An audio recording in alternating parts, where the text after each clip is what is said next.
Баласы жаман чыкса дейт, атасы жакшы болсо дагы дейт, ат үстүнөн ит кабат деп коет. Баласы жакшы чыкса, атасы жаман болсо төрдө отуруп сыйтабат деп коет.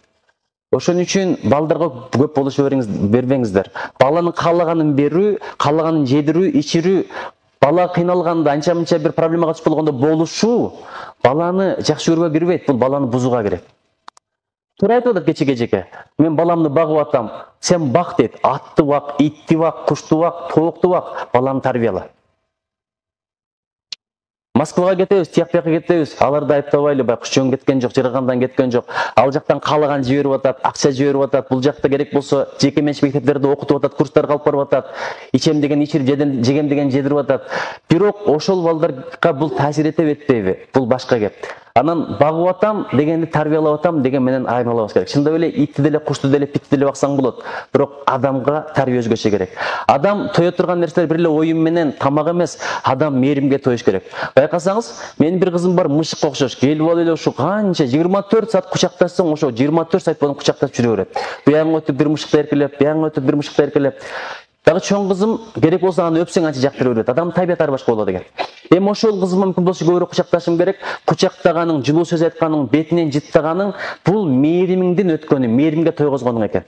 Адам баарына тоюп, бирок мээримге тойбой калса, адам дагы суу сыяктуу. Физикадан бергендер билет. Суунун сыйымдуулугу деген тематиканы. Жайы менен күндүн жылуулугун сиңире берет, кыштын күнү ошону кайра чыгарат. Анын сыйымдуулугу аябай жогору. Адам да ошондой. Эмнени сиңирсе кийин ошону чыгарат. Комплиментти сиңирсе, комплимент чыгарат. Жакшы сөз сиңирсе, жакшы сөз чыгарат. Зомбулукту сиңирсе, зомбулукту чыгарат. Уят сөз сиңирсе, уятты чыгарат. Ошондой эле мээримди сиңирсе, мээрим чыгарат. Азыр биздин балдар жакшы сөзгө тойбой калып атат. Аны бир далили ушул. Үйгө барса деле бирдикени апасы изде дейт, таппай калса сен тапчы белең деп баштайт. Каякта десе асманды карабай, жерди кара, азыр мен барсам өлтүрөм деп айтат. Каякта апа десе мен чөнтөгүмдө дейт. Мойнуңду жулуп коем дейт. Бирдеке кыла албай калса сен качан колуңан келчи эле, качан деп атып, баланын өзүнө болгон сый урматын, ишеничин талкалап коюп атабыз. Мектепке келгенде деле анча-мынча ачуу калтырганда эшек, чочко адам болбойсуң, эки коем айдап чыгам, өлтүрөм, көмүп таштайм, кирпичиңди күйүп таштайм деген сөздөр айтылып кетет. Баланы 10 жыл эшек десең, ошого ишенип алат экен, мен эшек эле экенмин деп. 11 жыл айтат экен, эжеке мен ишендим, мен эшекмин деп. Ошентип отуруп генийлерди эшек кылып коюш оңойлуу болуп атат. Мына Кулатов атабыз азыр музейине барабыз. Кулатов атабыз шахтада иштеп жүргөндө дагы министр Кулатов, төрага Кулатов деп жаза берчү экен. Көрдүңүзбү? Адамдын клеткалары адамдан буйрук күтөт. Кандай сөз сүйлөсөң, кандай буйрук берсең ошону аткарат. Ошон үчүн балдарга көбүрөөк жылуу сөздөрдү айталы. Антен десең байкуш эжекелерден эмне үчүн жылуу сөз чыкпайт? Анткени булар да жылуу сөз укпайт. Мейлі ал бала бакчанын эжекеси болсун, мектептин эжекеси болсун, мектептеги директор, завучтар алтынын берекем жакшы деп атасың, сен өтө жакшы адиссиң, өнөгүң жакшынакай экен, бүгүнкү маанайың жакты, бүгүнкү сени сүйлөгөнүң жакты дегендерди уккандар азыр эле болсо керек. Кагазын гана бүт кабак түйкөмөй, кабак бүркөмөй. Японияда жүрдүм, алар мындай жылмайып жүрөт, бирок адамды карабайт. Америкада жүрдүм, алар адамды карап, тааныбаса деле көзүңө көзүң чагылса хай деп жылмайып өтүп кетет.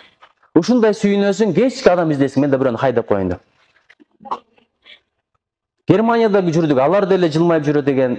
Англияга барган жок, бир англичандарды да көрдүм, алар да жылмайып жүрөт экен. Бүт дүйнөнүн проблемасын чечкен бир эле кыргызстандыктар болуп калды, байкасаңар. Ушу жерди жазып коюш, ушу жерди 1 сантиметр көтөрүп коюш, бир тыйын кетпейт, ушунчалык оңой нерсе. Ошол да бизге кыйын болуп барат. Өзгөчө үйдө аталар аялдарга комплимент айтканда, эжекелер ошол сөздөрдү балдарга чыгарып бермек. Алар силерге комплимент айткан качан билесиңерби? Үйлөнөрдүн алдында. Алтыным, берекем, жаным, сендей сулуу жок, сендей кыйын жок, жүзүң панардай, өзүң жанардай, мурдуң комуздай, оозуң оймоктой, кашың карлыгачтын канатындай, сен үчүн өлүп калам, мага тий деп атып, тигенден баштап комплимент жок. Бир эле комплимент бар, тамак ажан бышат деген.